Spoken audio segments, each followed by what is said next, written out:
जो सिस्टम ममता बनर्जी ने बनाया, चुनाव आयोग समझ गया यहां तो गड़बड़ है।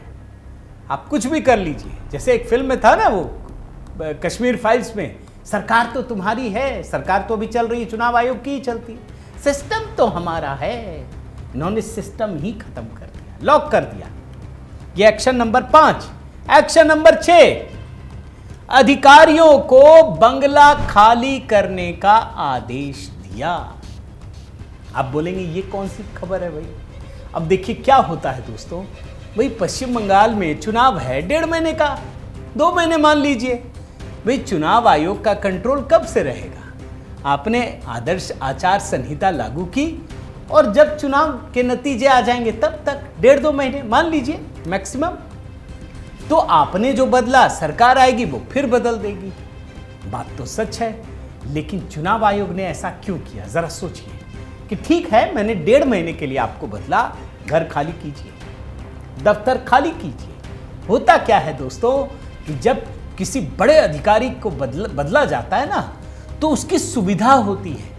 आप कमिश्नर हैं, डीएम हैं, आपके घर में बड़े सारे सेटअप होते हैं।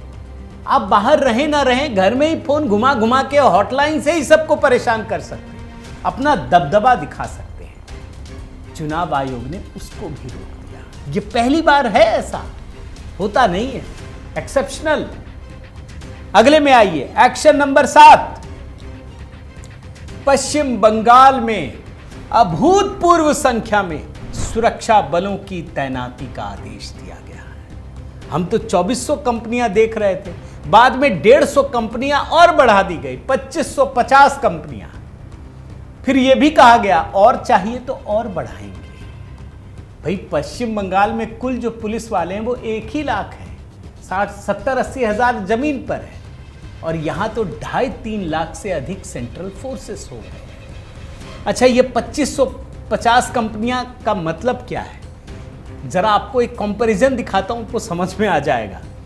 जब लोकसभा चुनाव हुआ था ना दोस्तों, अभी 2 साल पहले 2024 में, तो पूरे देश में 3400 कंपनियां लगाई गई। पूरे देश की बात बता रहा हूं, 3400 कंपनियां। और पश्चिम बंगाल एक छोटे से राज्य में 42 मेरे ख्याल से है लोकसभा सांसद, वहां पर 2550 कंपनियां।